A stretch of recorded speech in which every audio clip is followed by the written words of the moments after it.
Hey, what's up, YouTube? How you doing? I love you. You're beautiful. You're worth something. Keep on pushing. Keep on living. War for peace. And this is my first video, by the way, and I hope you enjoy. Ladies and gentlemen, I got a wisdom tooth coming in, so I got a lisp when I speak. So, pardon me. I don't do a lot of when I talk. My bad. Anyway, yeah. How you doing, queens and kings? I love you, and that's real. Believe that, kings and queens. I love you. You royalty.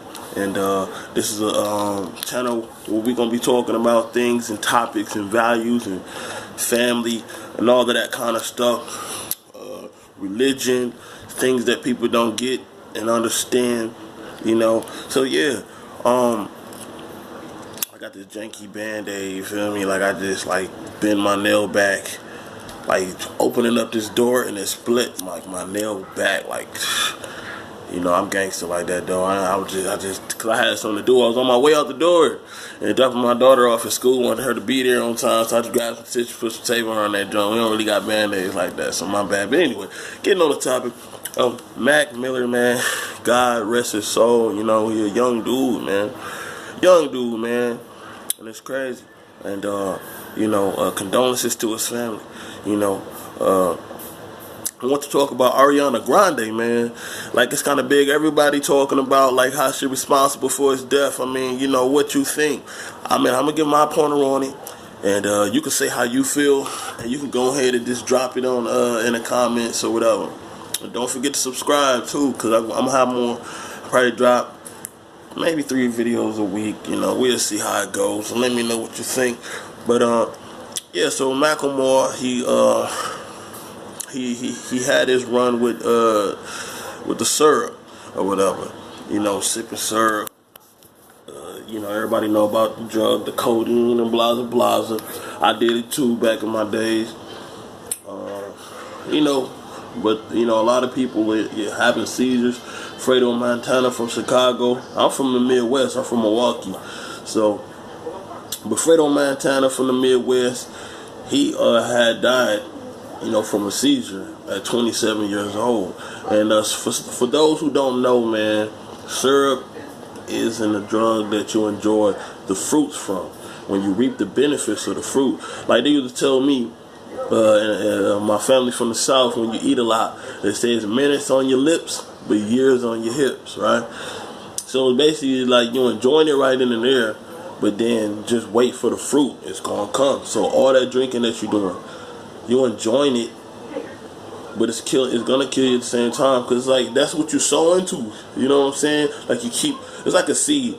If I put water on a seed right now, I may not see it bud today or the next day. I keep on pouring water into it and investing in this thing pretty much, I'm going to reap a harvest.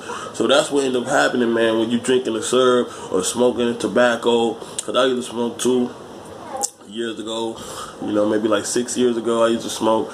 And I smoked back in high school. I smoked Black and Mild. I smoked marijuana. And I smoked it, pretty bad, to the point I done been in the hospital for it. My breathing was bad, my lungs started getting messed up, man.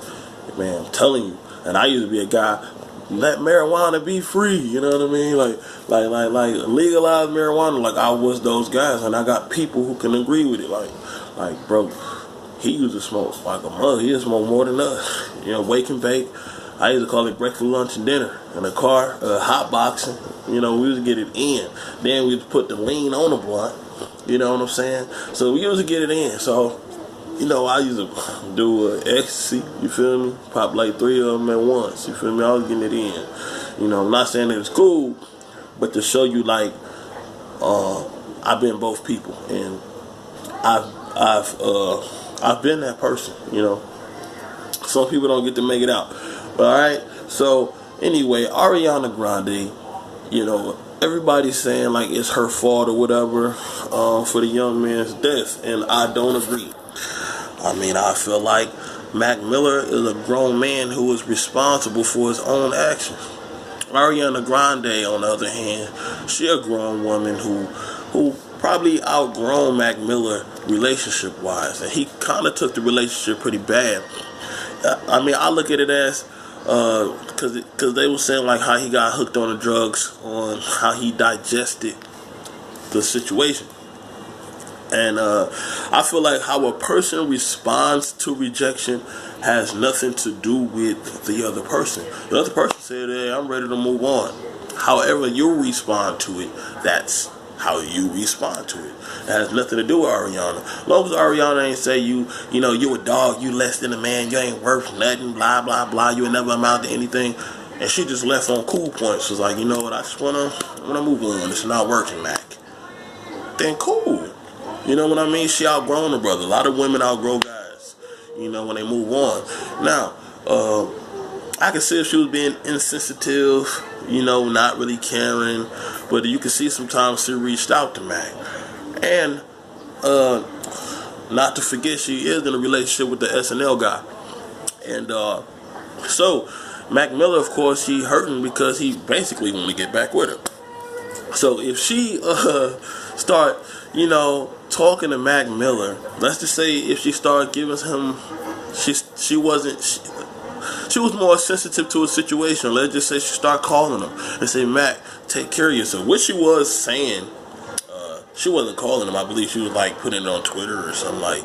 But anyway, you know, Mac Miller and Mac, take care of yourself and stuff like that. Now, if she started calling the guy she's already with, it kind of be disrespectful for their relationship. Now, keep in mind, like, who knows when death is coming? So, of course, we know that he died already, and we already pointing fingers like you to blame, but nobody knows. It's not planned. I guarantee you, everybody who knows somebody who died, they always say, I never got to say this. I never got to say I love you last. I never got to get a hug. Because they always catch people off guard.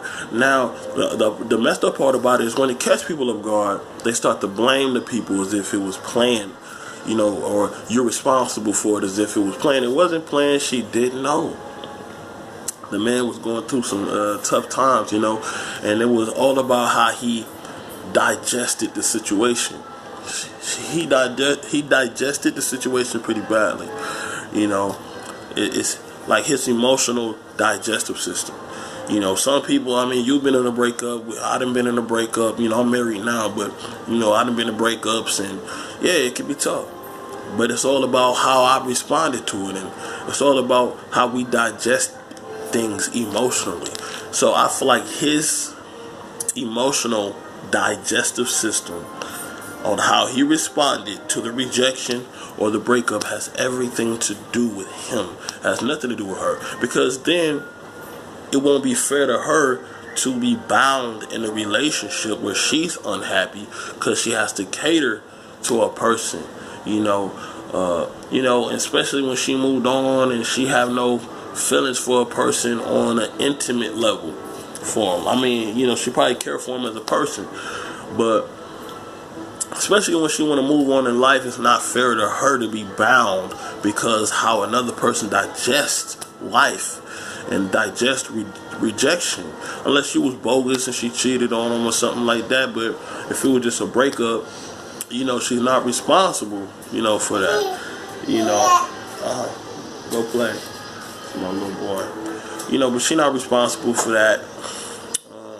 From my perspective, you know, is it her fault that he went over the edge? No, it's not, because she's a person who lives life. We got choices. We say yes, we say no. How another person responds to our yes or no, that's just how they respond to it. That's on them. You know, and a lot of time we do with self-esteem. It's how they feel about their self. It's how their self took it. You know what I mean? So they gotta manage their own emotions, and I feel like she can't govern and manage his emotions while trying to move on, you know. And like I said, it wouldn't be fair to her to bind her in that relationship that she's trying to move from. And if she stuck with him, then it would have been offensive to the guy that she's with already. She like, dude, Ariana Grande, like, you dang near ready to spend a night with the guy, you know. But I care about Mac Miller. You know, my heart goes out to him. It's like, dude, how many hearts do you freaking got? Now, you know what I'm saying? Like, it's late night and you all over there. Or every time I look around, you calling a man. You know what I mean? He a grown man. He better learn how to stand on his own, too. You know? Because then, like I said, it wouldn't have been fair to her that she would have been offending and compromising her new relationship. You know? And it wouldn't have been fair to the guy that she's with. You know what I mean? And it don't mean don't be sympathetic. Or, I mean, I feel like she could do all she can do within the boundaries of respect of her relationship and the respect of her own individualization as a person, and to live life and find her own happiness. And a lot of times we call that people bondage, when you can be bound by people. You can be bound by what they think. You can be bound by their emotions, and then you start to be manipulated after that. You know, people can manipulate you with emotions, and we call that people bondage. So for her to be free, you know, you gotta cut a person off completely. You can show your cares. You know, tell them chill out. Tell them take a break. Take it easy. You know, don't go so hard. You know, I know your mom. I gave your mom a call and tell her, you know, keep an eye on you. But you know, what more can she do? You know, what more can she do? So on my part, Ariana ain't got nothing to do with that. She just want to live a life, and she ain't obligated to do nothing because, like I said, it wouldn't be fair to her. And if she's unhappy, you know, and let's say she started doing drugs, you know what I mean? Now you're knocking out two birds with one stone, or whatever. You know, who knows? Because just like his death, it caught everybody by surprise. I wish she could seek help. She could have said, you know, Max, seek help. You know, I care for you. You know, I know your mom and blah, blah, blah. I'm concerned. That she would have been cool for. But to say, like, she made him do something, no. We are responsible for our own choices. You know, because where you are today is from the choices that you made yesterday. We are our own choices. All right? It's me, your boy, Young Prophet. I'm checking out. War for peace. I mean, fight for what's yours. War for peace. Royal Kings and Queens, I'm out. I love you.